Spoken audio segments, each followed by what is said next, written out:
Muy bien, voy a invitarles por favor que vayamos a la segunda carta del apóstol Pedro. Segunda carta del apóstol Pedro. Y vamos a leer desde los versos 16 en el capítulo 1 de esta carta. Vamos a leer capítulo 1, versos 16 al 21. Segunda de Pedro. Porque no os hemos dado a conocer el poder y la venida de nuestro Señor Jesucristo, siguiendo fábulas artificiosas, sino como habiendo visto con nuestros propios ojos su majestad.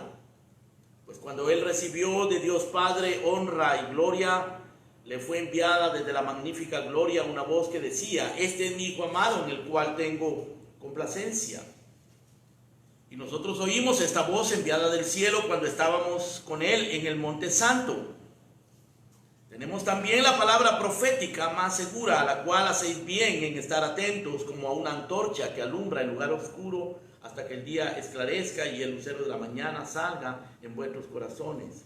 Entendiendo primero esto, que ninguna profecía de la Escritura es de interpretación privada, porque nunca la profecía fue traída por voluntad humana, sino que los santos hombres de Dios hablaron siendo inspirados por el Espíritu Santo.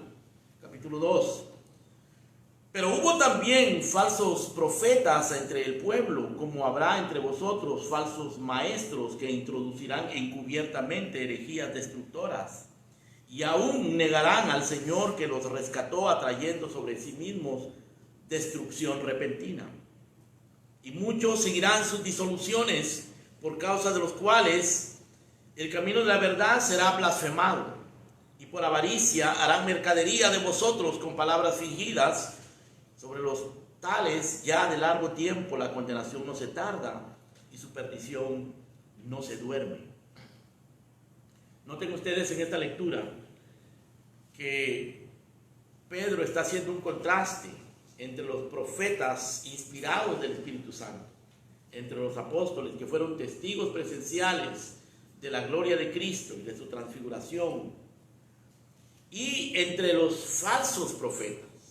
Por un lado entonces están los apóstoles y los profetas verdaderos inspirados del Espíritu Santo, y por el otro lado en el capítulo 2 Pedro habla de los falsos profetas entre el pueblo. Dice: habrá entre vosotros falsos profetas y falsos maestros que introducirán herejías destructoras, encubiertamente introducirán. Seguimos leyendo, por favor, capítulo número 3, verso 1. Amados, esta es la segunda carta que os escribo, y en ambas despierto con exhortación vuestro limpio entendimiento, para que tengáis memoria de las palabras que antes han sido dichas por los santos profetas, y del mandamiento del Salvador dado del Señor y Salvador dado por nuestros apóstoles, sabiendo primero esto, que en los postreros días vendrán burladores andando según sus propias concupiscencias. De nuevo, aquí Pedro está recordándonos las palabras de los apóstoles, las palabras de los profetas, las palabras de nuestro Señor Jesucristo, y nos advierte que en los postreros días vendrán burladores andando según sus propias concupiscencias. Y esos burladores son los mismos falsos maestros a los que se refiere en los primeros versículos del capítulo 2. Ahora, leamos otro pasaje, verso 17 del capítulo 3. Así que vosotros, oh amados, sabiéndolo de antemano, guardaos, no sea que arrastrados por el error de los inicuos caigáis de vuestra firmeza. Antes bien, creced en la gracia y el conocimiento de nuestro Señor y Salvador Jesucristo. A Él sea gloria ahora y hasta el día de la eternidad. Amén. De nuevo, en este pasaje, Pedro está hablando del error de los inicuos, y está diciendo que nosotros debemos guardarnos para no ser arrastrados por el error de los inicuos y no caer de nuestra firmeza. En otras palabras, podemos decir que la segunda carta de Pedro es una amonestación, es una exhortación Y también podemos decir es un manual acerca de los falsos profetas, de los falsos maestros. Y nos enseña cómo nosotros podemos distinguir, nos da el antídoto en contra de los falsos maestros. Y ese va a ser nuestro tema esta mañana. Vamos a pedirle al Señor que nos dé gracia para poder comprenderlo, para poder asimilarlo y aprovechar este mensaje. Oremos. Padre nuestro, gracias te damos por tu palabra. Gracias porque tú, Señor, nos amonestas, nos enseñas, nos guías, nos adviertes y nos instruyes. Permite que hoy podamos recibir esta palabra, Señor, y que haga efecto en nuestros corazones, para que podamos vivir una vida más grata delante de ti, para que podamos amar, apreciar y preservar y defender la verdad que nos has dejado, Señor. Ayúdanos, Padre, y transfórmanos con esa verdad. Te lo pedimos en el nombre de Cristo Jesús. Amén. Amén. Cuando Pablo estaba en sus últimos días, sabiendo que se acercaba su muerte, ya era un anciano, escribió la segunda carta de Timoteo, la segunda carta a Timoteo. Y en el capítulo 4, Pablo le dice a Timoteo, su discípulo y su sucesor, un hombre joven, que todavía tenía muchos años por delante. Y este anciano, Pablo, que está a punto de morir, le dice a Timoteo, Timoteo, te encarezco delante de Dios y del Señor Jesucristo, que juzgará a los vivos y a los muertos en su manifestación y en su reino, que prediques la palabra. Esas son las últimas palabras prácticamente de este hombre que está a punto de morir para su discípulo, para su sucesor, que prediques la palabra, que instes a tiempo, fuera de tiempo, redarguye, reprende, exhorta con toda paciencia y doctrina. Esa fue la amonestación de Pablo para Timoteo. Y la razón por la que él hizo esto fue muy específica. Él dice, porque vendrá tiempo, eso lo encontramos en el capítulo 4 de 2 Timoteo, verso 3. Vendrá tiempo cuando no sufrirán la sana doctrina, sino que teniendo comezón de oír, se amontonarán maestros conforme a sus propias concupiscencias. O sea, aquí Pablo está hablando de congregaciones, de multitudes de creyentes, multitudes de personas religiosas, profesantes del evangelio, que dice Pablo tendrán comezón de oír y estarán llenos de concupiscencias. Profesantes del evangelio llenos de concupiscencias. ¿Qué son concupiscencias? Pues son deseos mundanos, deseos desordenados, deseos carnales, deseos egoístas. Y Pablo dice, estos serán creyentes llenos de concupiscencias, pero tendrán comezón de oír. Querrán tener el título, el sello de creyentes, de cristianos, de evangélicos, pero estarán llenos de concupiscencias. Y Timoteo, Pablo le dice a Timoteo, Timoteo, lo que va a suceder es que se van a amontonar maestros conforme a las concupiscencias de estos creyentes, y apartarán de la verdad el oído y se volverán a las fábulas. Esta es la realidad que Pablo está percibiendo después de su partida. Vengan conmigo, los que puedan, por favor, al libro de los Hechos, capítulo 20.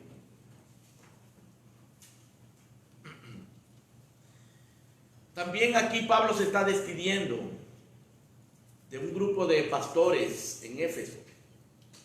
Y Pablo sabe que esta va a ser la última predicación, el último discurso que él les va a dar, la última conversación, porque después de eso él sabe que lo van a apresar y posteriormente lo van a matar. Así que esta es la amonestación de Pablo para los pastores. Capítulo 20 del libro de los Hechos, verso 28. Por tanto, mirad por vosotros y por todo el rebaño en que el Espíritu Santo os ha puesto por obispos para apacentar la iglesia del Señor, la cual Él ganó por su propia sangre. Porque yo sé que después de mi partida entrarán en medio de vosotros lobos rapaces que no perdonarán el rebaño. Y de vosotros mismos se levantarán hombres que hablen cosas perversas para arrastrar tras sí a los discípulos. Por tanto, velad, acordándoos que por 3 años de noche y de día no he cesado de amonestaros con lágrimas a cada uno. Y ahora, hermanos, os encomiendo a Dios y a la palabra de su gracia, que tiene poder para sobreedificaros y daros herencia con todos los santificados. Esta era la preocupación de Pablo. Que estos pastores estuvieran conscientes y vigilantes de su propia vida y de la vida del rebaño que Dios había puesto en sus manos, del rebaño que Cristo había ganado con su propia sangre. Porque Pablo dice: yo sé que después de mi partida entrarán lobos rapaces que no perdonarán el rebaño. Y de vosotros mismos, de la misma iglesia, entre los mismos creyentes, de algunos de los que hoy predican fielmente la palabra de Dios, algunos se desviarán, se levantarán hombres que hablen cosas perversas para arrastrar detrás de sí a los discípulos.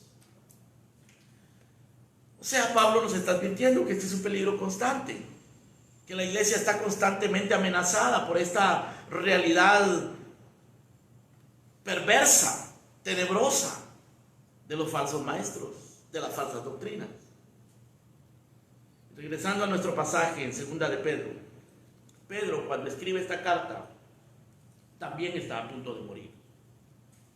Él sabe que va a morir. Lo dice acá en el versículo número 14 del capítulo 1. Dice: sabiendo que en breve debo abandonar el cuerpo, como nuestro Señor Jesucristo me ha declarado. Lo dice en el capítulo 1, verso 14.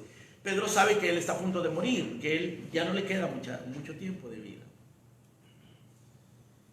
Y Pedro advierte a los creyentes, a los cuales se les envía esta carta, que parece que fue dirigida a muchas iglesias, no a ninguna en particular. Y se le llama una carta general, la carta general de Pedro, porque fue enviada no a una iglesia como Corinto o Éfeso, etcétera, sino a iglesias en general. A nosotros. He aquí un hombre sabiendo que va a morir. Advierte en el capítulo 2, verso 1. Hubo también falsos profetas entre el pueblo, como habrá entre vosotros falsos maestros, que introducirán encubiertamente herejías destructoras y negarán al Señor que los rescató, trayendo sobre sí mismos destrucción repentina. Ahora, esto es una realidad a la que estamos nosotros expuestos constantemente, no solo en el mundo religioso, pero en el mundo académico, en el mundo filosófico, los medios de comunicación, los políticos, las ideas culturales, los conceptos culturales, sociales que existen a nuestro alrededor. Están llenos de mentiras, de falsas teologías. Aún aquellos que no se consideran religiosos son teólogos, porque tienen alguna idea de Dios. Algunos piensan que Dios no existe, esa es su teología. O algunos piensan que Dios existe, pero que no se ocupa de esta tierra, ni de los hombres, ni de nada de lo que aquí sucede. Creó la tierra y la abandonó a su suerte, como si fuese un reloj que le dio cuerda hasta que se le acabe la cuerda. Esa es la teología de ellos. Pero también hay religiosos que tienen teología y usan la Biblia, y hablan de Cristo, y hablan de Dios. Son muy peligrosos. Son muy peligrosos porque, como dice Pedro acá, introducen encubiertamente herejías destructoras. Algunos otros se dedican a satisfacer las concupiscencias de las multitudes y a rascar el oído a aquellos que tienen comezón de oír, y les cuentan fábulas para entretenerlos, y apartan de la verdad del oído, pero a la gente no le importa. Se dejan manipular. Pedro nos advierte de eso, y nuestro tema hoy, tanto en la mañana como en la tarde, va a ser cuál es el antídoto. ¿Qué antídoto nos presenta Pedro en esta carta para combatir a los falsos maestros, su conducta y su doctrina? Por la mañana vamos a considerar tres consejos que nos da Pedro respecto a esto, respecto a este antídoto. El primero de ellos es que nosotros debemos conocer lo que tenemos en Cristo. El segundo, debemos cultivar lo que Cristo nos ha dado, cultivar nuestra vida espiritual. Y el tercero, debemos buscar, debemos tener ministros bíblicos que nos amonesten. Esto lo encontramos aquí en el primer capítulo de Pedro. Lo que tenemos en Cristo, tenemos que conocerlo. Lo que tenemos en Cristo, tenemos que cultivarlo, hacerlo crecer. Y tenemos que tener ministros bíblicos que nos amonesten. Dios así lo ha determinado. Dios ha decidido salvar, ha querido salvar a los creyentes por la locura de la predicación. ¿Salvarnos de qué? Del engaño. Salvarnos del pecado. No del pecado eterno, porque ese es Cristo el que nos salva, pero del pecado recurrente, del pecado remanente que nos acecha constantemente, aunque somos salvos. Así que vamos a dedicarnos, hermanos, en estos minutos a considerar estos tres aspectos del antídoto en contra de los maestros inicuos. Por la tarde vamos a considerar otros tres aspectos. Comencemos hablando sobre lo que tenemos en Cristo y cómo debemos conocerlo. Para que esto sea un antídoto en contra de los falsos maestros. El conocimiento, el entendimiento es supremamente importante. El profeta Oseas y otros profetas repitieron lo mismo. Le decían al pueblo: mi pueblo perece porque le falta entendimiento.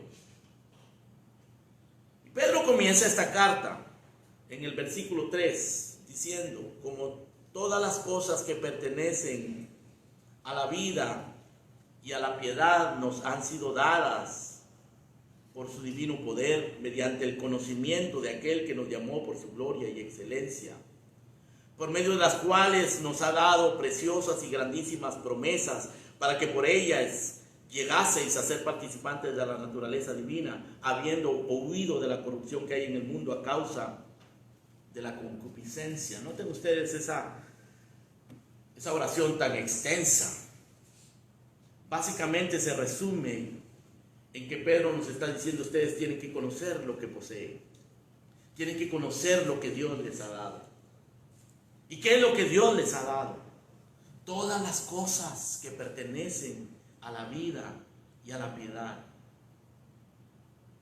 Todas las cosas que pertenecen a la vida y a la piedad, dice Pedro, nos han sido dadas por su divino poder, mediante el conocimiento de aquel que nos llamó por su gloria y excelencia. O sea, el conocimiento de Dios que nos llamó por su gloria, por su excelencia. El conocimiento de ese Dios majestuoso, excelso, nos ha dado a nosotros todas las cosas que pertenecen a la vida y a la piedad. El Señor Jesucristo dijo: esta es la vida eterna, que te conozcan a ti, el único Dios verdadero, y a Jesucristo, al cual tú has enviado. La Biblia habla de un conocimiento, de un entendimiento que excede todo conocimiento, o de un conocimiento que excede todo entendimiento, más bien. Un conocimiento que excede todo entendimiento. Va más allá de lo que nosotros podríamos haber concebido. Va más allá de lo que nuestra lógica humana caída podría haber concebido.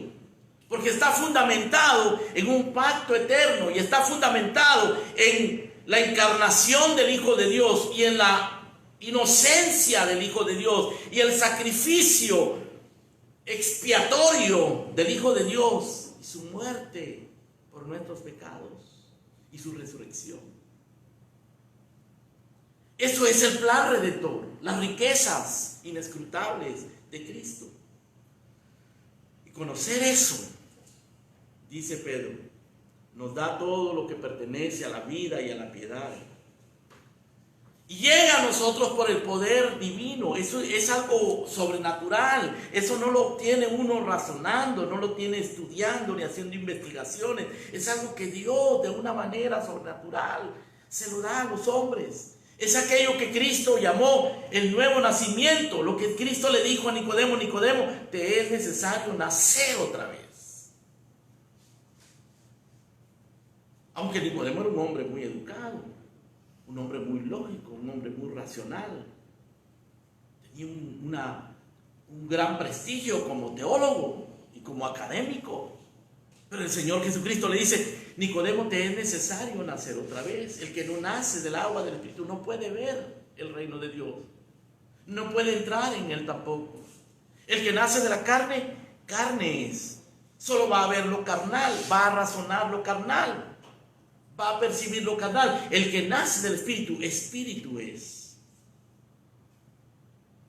Pablo lo explicó de otra manera en la primera carta a los Corintios, capítulo número 1, cuando él decía: yo me propuse no saber entre vosotros ninguna cosa sino a Cristo y a este crucificado, para que vuestra fe no esté fundada en sabiduría de hombres. Yo fui a vosotros para anunciaros este testimonio de Dios, no con palabras de excelencia y de sabiduría, no con palabras persuasivas de humana sabiduría, para que vuestra fe no esté fundada en la sabiduría de los hombres, sino en el poder de Dios. Tiene que ser el poder de Dios el que nos dé ese entendimiento. Y Pablo agrega: sin embargo, aunque yo no uso palabras de sabiduría humana, excelentes y sofisticadas, sin embargo, hablamos sabiduría. Pero sabiduría no de este siglo, ni de los príncipes y los filósofos y los académicos y los influyentes de este siglo, sino hablamos sabiduría de Dios, la sabiduría oculta que Dios predestinó antes de los siglos para nuestra gloria.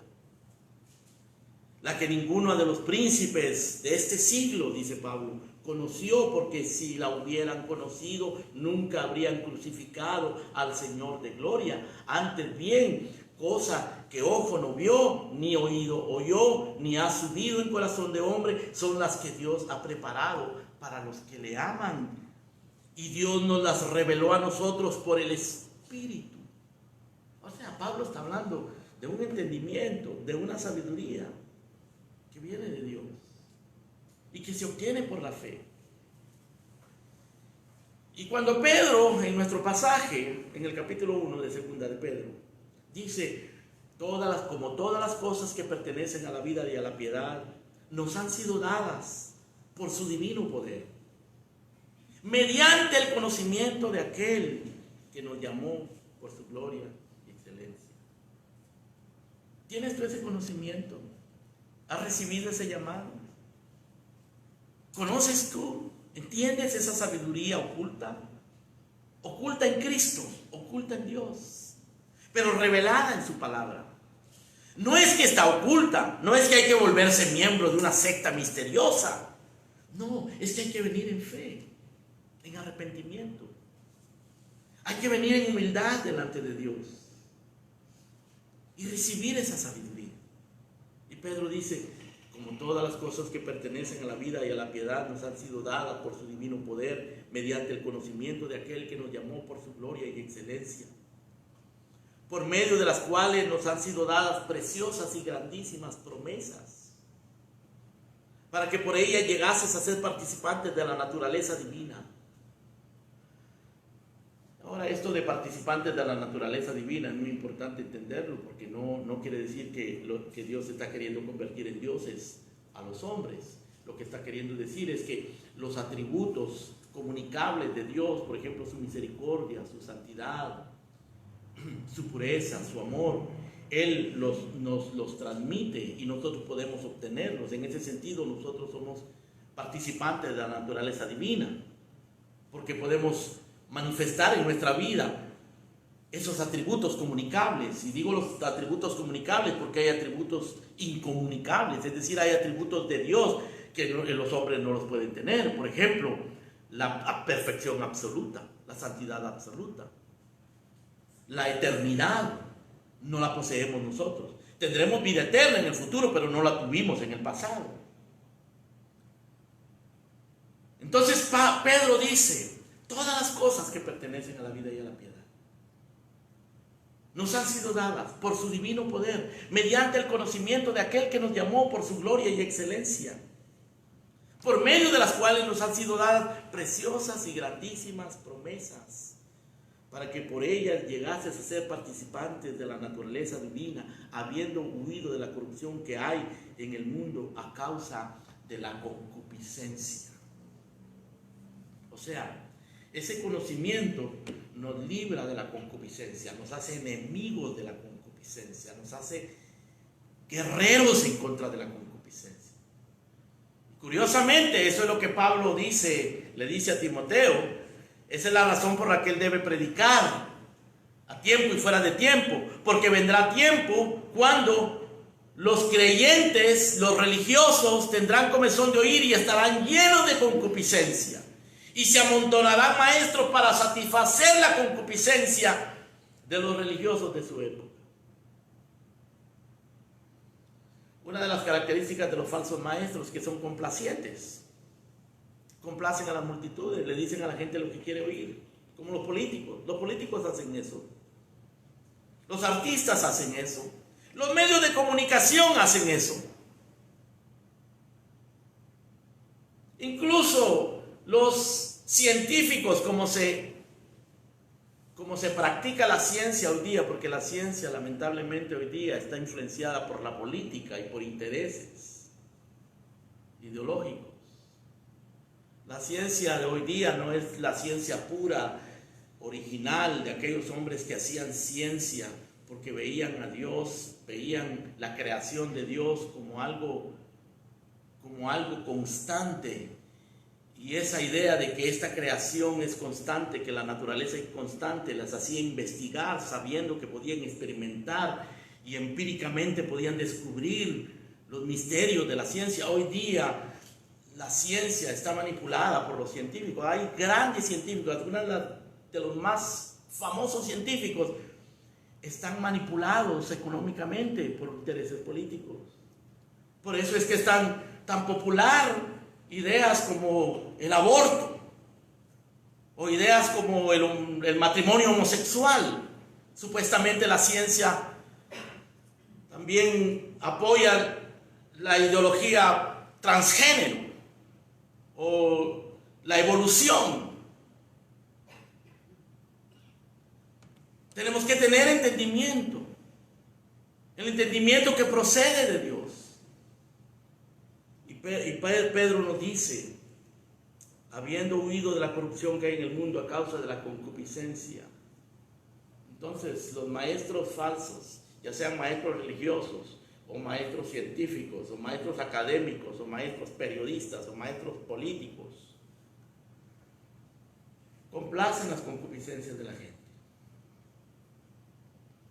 Nosotros tenemos que saber lo que poseemos. El libro de los Salmos comienza diciendo: bienaventurado el que no anduvo en consejo de malos. Consejo de malos. Eso es el consejo del mundo. Ni en camino de pecadores, porque el consejo de los malos lleva al pecado. Ni en silla de escarnecedores se ha sentado, sino que en la ley del Señor está su delicia, y en su ley medita de día y de noche. La ley de Dios, que por supuesto se ha expandido desde los días de David hasta que hoy nosotros tenemos los apóstoles, tenemos las escrituras completas. Y ellas nos enseñan que todas las cosas que pertenecen a la vida y a la piedad nos han sido dadas por su divino poder, mediante el conocimiento de aquel que nos llamó por su gloria y excelencia, por medio de las cuales nos han sido dadas preciosas y grandísimas promesas, para que por ellas lleguemos a ser participantes de la naturaleza divina. Los que hemos huido de la concupiscencia, de la corrupción que hay en el mundo a causa de la concupiscencia. Así que lo primero en este antídoto contra los falsos maestros es saber lo que tenemos. ¿Qué es lo que tú tienes? ¿Qué es lo que realmente Dios nos da? ¿Cómo nos lo da? ¿A través de qué nos lo da? ¿De quién nos lo da? Las cosas de Dios no vienen a través del misticismo, a través de las experiencias, a través del emocionalismo, o a través de los rituales y las ceremonias. Las cosas de Dios vienen a través de Cristo. El libro de Colosenses se concentra precisamente en eso. Ahora, en segundo lugar,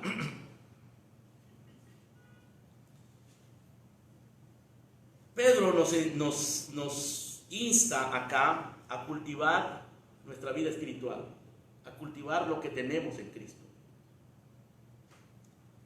Dice en el verso número 5, vosotros también poniendo toda diligencia por esto mismo. Noten ustedes la conexión entre lo que nos acaba de decir, lo que tenemos en Cristo, en Dios. Y él conecta esto diciendo, por esta misma razón, por causa de lo que Dios les ha dado, por esto mismo, poniendo toda diligencia, añadid a vuestra fe virtud, a la virtud conocimiento, al conocimiento dominio propio, al dominio propio paciencia, a la paciencia piedad, a la piedad afecto fraternal, al afecto fraternal amor. Pedro comienza con la fe. Por cierto, en el versículo número 1 él dice que nosotros hemos alcanzado por la justicia de nuestro Dios y Salvador Jesucristo una fe igualmente preciosa, dice, que la nuestra. O sea, los creyentes tienen una fe preciosa, similar a la de los apóstoles, similar a la de Abraham. La misma fe que sacó a Abraham de Ur de los Caldeos y lo llevó a Canaán. La misma fe que salvó a David, que le perdonó sus pecados. La misma fe de Pedro, de Pablo, la tenemos nosotros. Y en el versículo 1 del capítulo 1 de 2 Pedro, Pedro dice, Simón Pedro, siervo y apóstol de Jesucristo, a los que habéis alcanzado por la justicia de nuestro Dios y Salvador Jesucristo una fe igualmente preciosa que la nuestra. Por la fe tenemos todas las cosas que pertenecen a la vida y la piedad. Por el poder de Dios tenemos todas las cosas que pertenecen a la vida y a la piedad. Pero la fe es la base de esto. Y entonces, en los versículos 5 al 7, Pedro dice que a esa fe le añadamos virtud, etc. Y él menciona 7 elementos, 7 disciplinas espirituales que debemos cultivar para conservar, para preservar, para cultivar lo que Dios nos ha dado. A vuestra fe, dice Pedro, añádanle virtud. Eso tiene que ver con nuestra vida moral, con la forma en que vivimos, ajustándonos a los mandamientos de Dios. A la fe añádanle obediencia a los mandamientos, virtud. A la virtud añádanle conocimiento, entender mejor lo que tenemos, conocer mejor nuestras Biblias, conocer mejor nuestra teología, conocer mejor a Dios, conocer nuestro caminar, cómo caminar con Dios, cómo vivir nuestra vida cristiana, cómo vivir nuestra vida cotidiana, cómo manejar absolutamente todos los aspectos de nuestra vida conforme a los principios de Dios. A la fe añadirle virtud, a la virtud conocimiento, al conocimiento añadirle dominio propio, templanza. Dominio propio, templanza son sinónimos. Es decir, saber controlar nuestras emociones, saber controlar nuestras acciones, nuestros pensamientos, saber controlar todo en nuestra vida. A vuestra fe añadirle una vida moral, de buenas obras, virtud. A eso añadirle conocimiento. A eso añádanle templanza, dominio propio. Aprendan a controlar su temperamento, tu lengua, tu carácter, tus deseos. Y a eso añádanle paciencia, dice el verso 6. Paciencia. Porque las cosas, hermanos, las cosas buenas llegan despacio. Las cosas de Dios se toman un tiempo, son un proceso, porque nos van formando en el proceso ese de esperar. Las cosas no vienen inmediatamente, siempre se toman tiempo. Dios es muy paciente, más paciente que nosotros, por supuesto. Nosotros somos muy impacientes. Tenemos que cultivar la paciencia. Así que a la fe hay que añadirle virtud, a la virtud conocimiento, al conocimiento dominio propio, al dominio propio paciencia. Y a la paciencia dice piedad. Piedad es casi un sinónimo de virtud. Piedad es vivir una vida delante de Dios, una vida que honre a Dios, una vida como Dios la quiere. Eso es piedad. Una vida piadosa es la vida de alguien que teme a Dios, que conoce a Dios, que ama a Dios, que obedece a Dios. Una vida centrada en Dios. A vuestra fe añadirle virtud, a la virtud conocimiento, al conocimiento dominio propio, al dominio propio paciencia, a la paciencia piedad. Y a la piedad, dice en el verso 7, afecto fraternal. Afecto fraternal es amar a los hermanos, amar a la iglesia, amar a los demás creyentes, amar la vida congregacional. ¿Cómo se puede ser creyente? ¿Cómo alguien puede decir que es creyente y no le gusta la iglesia? No ama la iglesia. Por cierto, hermanos queridos, tengan cuidado con acostumbrarse a recibir los cultos en la iglesia. Es muy peligroso. La carne se acomoda fácilmente a no venir a la iglesia. Bueno, desde la pandemia el hermano se desapareció, ya no se supo más de él. Y ahora se va a aparecer solo a un servicio, cuando antes estaban los dos. Cierto, estamos en una pandemia, cierto, hay una crisis actual, pero tengamos cuidado, porque el amor fraternal, que es sinónimo de la comunión con los santos, debemos cultivar eso. Debemos cultivar la comunión con los santos, la comunión con el pueblo de Dios, amar a los hermanos. Y para amar a los hermanos hay que convivir con ellos, estar en la iglesia. Uno de los medios de gracia más importantes que poseemos es la comunión de los santos, la vida congregacional. Conocer a nuestros hermanos, amarlos, llorar con ellos cuando lloran, alegrarnos con ellos cuando se alegran, orar los unos por los otros, perdonarnos también porque ocasionalmente nos ofendemos los unos a los otros, tolerarnos porque a veces tienen ciertas actitudes o ciertas formas de comportarse que no son las que más nos gustan. Pero el amor fraternal se lo tenemos que añadir a nuestra vida. Eso nos preserva en contra de los falsos maestros. Porque ese es el desarrollo de una vida espiritual sana. Agregarle a la fe virtud, a la virtud conocimiento, al conocimiento dominio propio, al dominio propio paciencia, a la paciencia piedad, a la piedad amor fraternal. Y luego termina diciendo en el versículo 7, al amor fraternal, perdón, al afecto fraternal, amor. El afecto fraternal es amar a los hermanos. El amor es amar a nuestro prójimo en general, aún a nuestros enemigos. Ahora, noten ustedes, esto es una vida sana, esta es una vida robusta, espiritual. A lo que nos está llamando aquí Pedro es a vivir vidas sanas, saludables espiritualmente. Pero esta vida saludable, sana espiritualmente, está fundamentada en lo que tenemos en Cristo. Por eso él comienza diciendo, como todas las cosas que pertenecen a la vida y a la piedad nos han sido dadas por su divino poder, mediante el conocimiento de aquel que nos llamó por su gloria y excelencia. Y por ella nos ha dado preciosas y grandísimas promesas para que por ella llegases a ser participantes de la naturaleza divina, habiendo huido de la corrupción que hay en el mundo a causa de la concupiscencia. Vosotros también, puesto que ya tienen todo eso, pongan diligencia y añádenla a la fe virtud, a la virtud conocimiento, al conocimiento dominio propio, al dominio propio paciencia, a la paciencia piedad, a la piedad afecto fraternal y al afecto fraternal amor. Antídoto. Ese es un antídoto.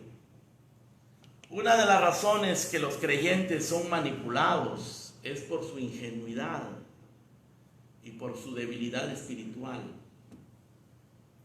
Porque son mediocres espiritualmente. Si tú eres mediocre espiritualmente, si no cultivas tu vida espiritual, si no conoces lo que Dios te ha dado, te van a engañar, te van a manipular, especialmente en momentos vulnerables. Hay momentos vulnerables cuando uno está sufriendo o cuando uno se siente deprimido y triste, cuando uno siente de repente confundido. Viene un maestro y te dice unas palabras dulces y suaves, convincentes.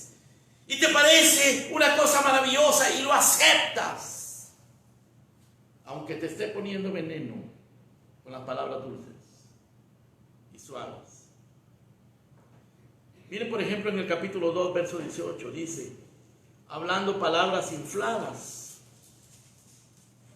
seducen con concupiscencias de la carne y disoluciones a los que verdaderamente habían huido de los que viven en el error.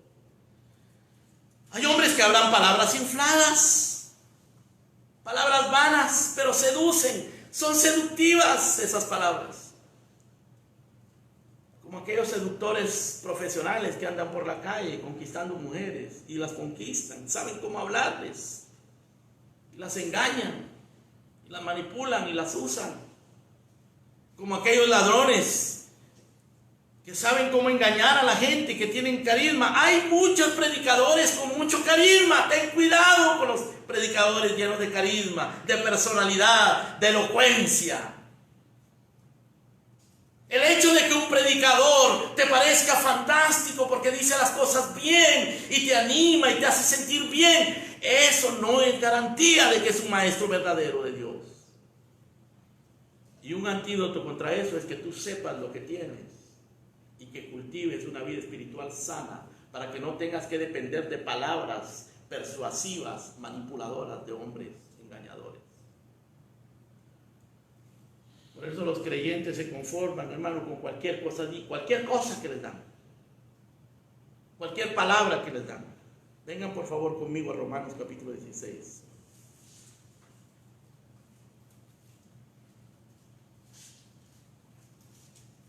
Verso 17, Romanos 16, 17.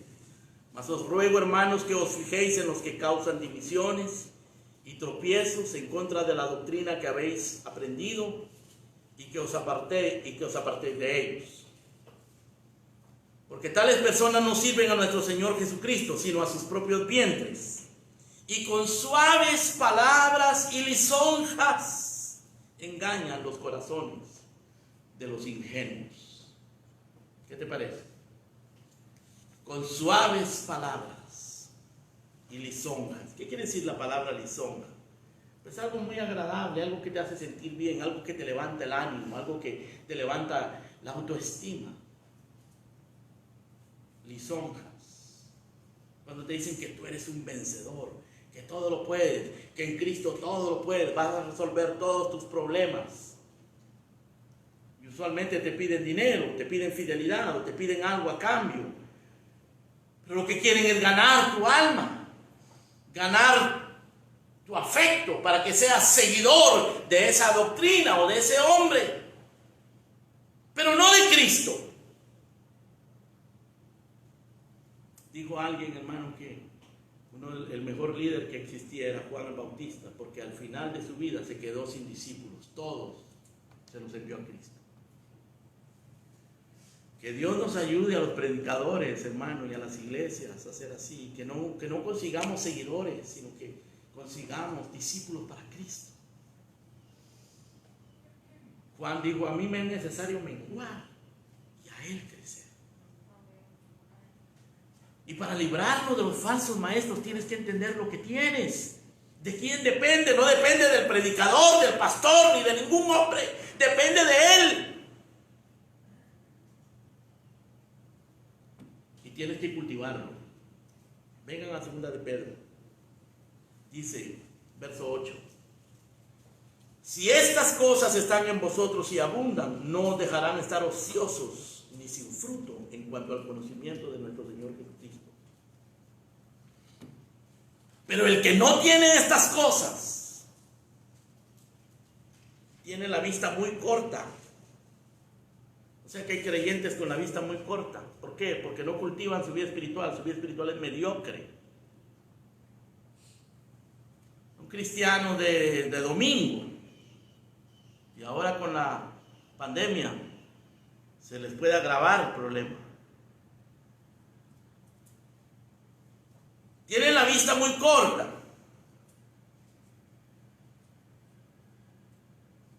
Y además, dice, verso 9, han olvidado la purificación de sus antiguos pecados. Un momento que estaban desesperados y Dios los salvó y los liberó. Y ahora que han arreglado su vida, se les olvida todo lo que Dios ha hecho por ellos. Lo único que quieren es bienestar material. El que no tiene estas cosas, verso 9, tiene la vista muy corta, es ciego, habiendo olvidado la purificación de los antiguos pecados, por lo cual, hermanos, tanto más procurad hacer firme vuestra vocación y elección, porque haciendo estas cosas no caeréis jamás. Firmes vuestra vocación y elección. Dios nos ha dado una vocación, Dios nos ha elegido, hay que hacer firme eso, hay que solidificarlo. Hay que cultivarlo, hay que usar los medios de gracia. No hay que conformarse con la mediocridad religiosa. Eso es lo que Pedro está diciendo. Ahora, en tercer lugar, ya dijimos que para librarnos de los falsos maestros, tenemos que conocer lo que tenemos. Y tenemos, en segundo lugar, que cultivar lo que tenemos. Pero en tercer lugar, tenemos que tener ministros bíblicos que nos amonesten. Y aquí tenemos a Pedro, hermano, ejerciendo esa función. Él dice en el verso 12, por esto yo no dejaré de recordaros siempre estas cosas, aunque vosotros las sepáis y estéis confirmados en la verdad presente. O sea que una de las tareas de los pastores, hermano, es repetirle las cosas al pueblo de Dios. Decir las cosas, decir las mismas cosas. No es cuestión de que ya sabes. Es cuestión de que si lo aplicamos a nuestra vida. Es cuestión de que si se nos olvida, fácilmente lo olvidamos. ¿Cuántos sermones, hermano, hemos oído en nuestra vida? Yo he oído miles de sermones en mi vida. Pero como contaba alguien que se quejaba un hermano de que había oído miles de sermones, ya no quería más oír sermones, no quería que le estuvieran predicando más sermones, quería otra cosa diferente. Y un hermano le dijo, ¿cuántas comidas has comido en tu vida? Pero sigues comiendo. ¿Y te acuerdas tú de las comidas que has comido? No, de muy pocas comidas me recuerdo. Bueno, yo he comido pollo, me he comido, ¿sabes cuántos pollos en mi vida? Unos cuantos cientos de pollos que habrás comido, ¿no? Pero necesitamos el alimento, los nutrientes que nos da esa palabra. Y Pedro dice, yo no dejaré de recordaros siempre estas cosas, aunque vosotros las sepáis y estéis confirmados en la verdad presente, porque tengo por justo, en tanto que estoy en este cuerpo, despertaros con amonestación. Necesitamos que nuestra mente, nuestra conciencia, nuestro hombre interior sea despertado, porque se adormece, se acomoda, se deja arrastrar por la carne, se deja arrastrar por el mundo. Satanás lo seduce. Sabiendo, dice Pedro en el verso 14, que en breve debo abandonar el cuerpo como nuestro Señor Jesucristo me ha declarado. También yo procuraré con diligencia que después de mi partida vosotros podáis en todo momento tener memoria de estas cosas. Yo voy a procurar con diligencia que cuando yo esté muerto, ustedes tengan memoria de estas cosas. La manera de lograr eso, hermano, es formando nuevos discípulos, como Pablo formó a Timoteo para que Timoteo siguiera haciendo lo que él había hecho. La manera de eso es escribiendo, la manera de eso es recordando constantemente y mostrando con nuestro ejemplo, para que haya, hermano, ese impacto en la conciencia, en el corazón, en la vida de las personas. Nosotros necesitamos ser ejemplo de otros, necesitamos amonestarnos los unos a los otros. Porque se nos olvida, somos oidores olvidadizos. Ahora, la amonestación tiene que ser bíblica, por supuesto. No se trata simplemente de andar regañando a todo el mundo. No se trata simplemente de andarle diciendo las cosas como a nosotros nos parece que deberían de ser. Tenemos que ser bíblicos en nuestras amonestaciones. Y Pedro lo aclara acá en el verso 16. Él dice: porque no os hemos dado a conocer el poder y la venida de nuestro Señor Jesucristo siguiendo fábulas artificiosas, sino como habiendo visto con nuestros propios ojos su majestad. En otras palabras, Pedro les está diciendo: esto es bíblico. Nosotros no nos estamos amonestando en base a fábulas o a ocurrencias humanas. Nosotros hemos visto a Cristo. Sabemos que eso que ustedes han recibido viene de Cristo, que Él es el Verbo encarnado. Nosotros lo vimos con nuestros propios ojos. Y Él cuenta aquí el episodio cuando el Señor se transfiguró frente a sus ojos, frente a los ojos de Pedro, Juan y Jacobo. Dice en el verso 17: cuando Él recibió de Dios Padre honra y gloria, le fue enviada desde la magnífica gloria una voz que decía: este es mi Hijo amado en el cual tengo complacencia. Y nosotros oímos esta voz enviada del cielo cuando estábamos con Él en el Monte Santo. Nosotros lo oímos, dice Pedro. Nosotros lo vimos. Esto no es fábula. Él es el Hijo de Dios que se encarnó y nosotros lo vimos, estuvimos con Él. Y todo lo que les decimos es porque Él, el Hijo de Dios, se manifestó a nuestra vida y lo hizo conforme a los profetas. Porque luego agrega en el verso 19: tenemos también la palabra profética más segura, a la cual hacéis bien en estar atentos como a una antorcha que alumbra el lugar oscuro hasta que el día esclarezca y el lucero de la mañana salga en vuestros corazones. O sea, él está aquí hablando simbólicamente de la segunda venida de Cristo. Está diciendo: hasta que Cristo venga tenemos que estar atentos a los profetas y al testimonio que nosotros los apóstoles les hemos dado, porque no está fundamentado en fábulas. Vengan conmigo a Primera de Juan, inmediatamente en la próxima página. Lo que dice Juan es similar a lo que dice Pedro. En el verso 1 del capítulo 1, lo que era desde el principio, aquí se refiere a Cristo. Lo que hemos oído, lo que hemos visto con nuestros ojos, lo que hemos contemplado y palparon nuestras manos tocante al verbo de vida, porque la vida fue manifestada y la hemos visto y testificamos y os anunciamos la vida eterna, la cual estaba con el Padre y se nos manifestó. Noten ustedes que Juan aquí está diciendo lo mismo que dijo Pedro. Verso 3: lo que hemos visto y oído, esto os anunciamos para que también vosotros tengáis comunión con nosotros. Y nuestra comunión verdaderamente es con el Padre y con su Hijo Jesucristo. La comunión de los santos, la comunión con el Padre y con Cristo, y la comunión entre nosotros está fundamentada en la Biblia, está fundamentada en lo que Cristo hizo, en lo que Cristo habló. Y Él habló en en concordancia con los profetas. Y los apóstoles hablaron de acuerdo a lo que los profetas dijeron y a lo que Cristo dijo. Dice en el verso número 20, segunda de Pedro, capítulo 1. Entendiendo primero esto, que ninguna profecía de la Escritura es de interpretación privada, porque nunca la profecía fue traída por voluntad humana, sino que los santos hombres de Dios hablaron siendo inspirados por el Espíritu Santo. Hombres inspirados por el Espíritu Santo, hombres santos, hombres que no hablaron sus propias palabras.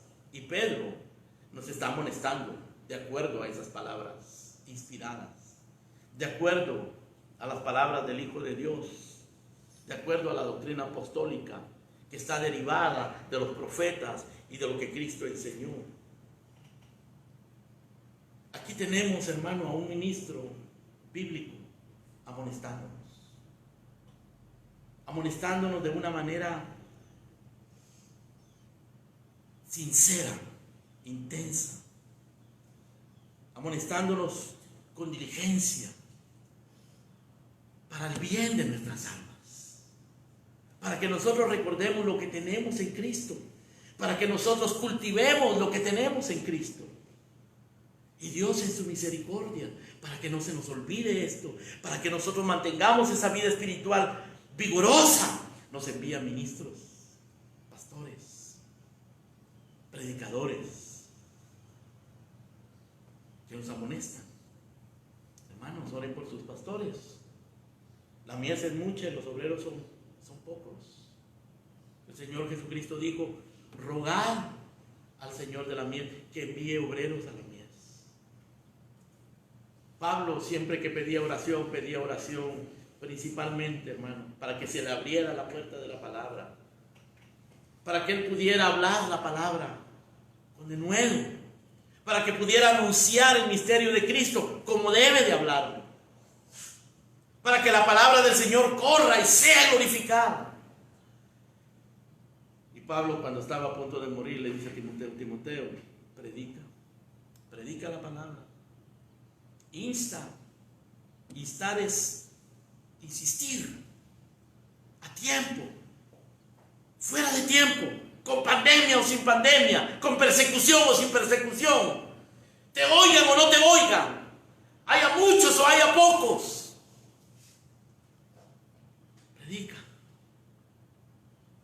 Predícale a los jóvenes, a los adultos, a los ancianos, a los moribundos, a los enfermos, a los sanos, a las mujeres, a los hombres. Predica. A tiempo, fuera de tiempo, redarguye, reprende, exhorta con toda paciencia y doctrina. Necesitamos ese tipo de pastores, hermanos. Necesitamos ese tipo de maestros, porque son un antídoto en contra de los falsos maestros. Porque noten ustedes, en el capítulo 2 dice, inmediatamente después de que habla de los profetas inspirados y de los apóstoles de Cristo, en el capítulo 2, verso 1 dice Pedro: hubo también falsos profetas entre el pueblo, como habrá entre vosotros falsos maestros. Así como hubo profetas inspirados del Espíritu Santo, hubo profetas falsos. Y así como hay maestros verdaderos entre vosotros que aman vuestras almas, que aman a Dios, que os predican fielmente la palabra, así también hay falsos maestros. Cuidado con los falsos maestros, hermano. Hay muchos, abundan y medran, hacen mercadería. Lean ustedes el capítulo 2, verso 3. Capítulo 2, verso 2 dice: muchos seguirán sus disoluciones, por lo cual el camino de la verdad será blasfemado, y por avaricia harán mercadería de vosotros con palabras fingidas. Mercadería de vosotros. Los cristianos como un producto mercantil. Muchos cristianos son un producto mercantil. Están sentados en las bancas y están haciendo mercadería con ellos. Los están manipulando. ¿Te estarán manipulando a ti? ¿Te estarán manipulando? ¿Qué clase de predicadores oyes? ¿Cuáles son los predicadores que te gustan? ¿Te estarán manipulando con la música cristiana, con el entretenimiento religioso, con iglesias complacientes y pastores que te halagan, que te seducen, que te hablan palabras infladas y vanas y te seducen con concupiscencias de la carne. Ten cuidado lo que oyes. Necesitas el antídoto del conocimiento bíblico de lo que Cristo te ha dado. Necesitas el antídoto de una vida sana espiritualmente. Necesitas el antídoto de predicadores fieles que le hablen a tu alma, que te amonesten, que te exhorten, que te convenzan de tu pecado y te traigan al arrepentimiento y a la fe en Cristo y te hagan reaccionar y te hagan volver a los caminos de Dios. Si quieres, a menos que ames tanto tu pecado y quieras seguir viviendo en tu pecado y en tu comodidad, en tu carnalidad, e ir detrás de los maestros complacientes y falsos. Pero aquí está el antídoto. La pregunta es si lo quieres tomar. Y esta tarde seguiremos hablando de eso. Vamos a orar. Padre nuestro, te damos gracias por tu palabra. Te damos gracias porque todas las cosas que pertenecen a la vida y a la piedad nos han sido dadas por tu divino poder, mediante el conocimiento de tu majestad, de tu gloria, de Cristo Jesús. Te damos gracias, Señor, porque nos has dado los medios para que sigamos creciendo, para que sigamos fortaleciendo nuestra vida espiritual. Y te damos gracias por los pastores fieles, los predicadores, los ministros que nos amonestan, que aman nuestras almas. Oh, levanta, Señor, más pueblo con conocimiento, con entendimiento, que no simplemente tenga comezón de oír, sino que quiera la verdad. Levanta ministros, levanta iglesias sanas y sólidas, Señor, y líbranos de la falsedad. Te lo pedimos en el nombre precioso de Cristo Jesús. Amén. Amén. Amén.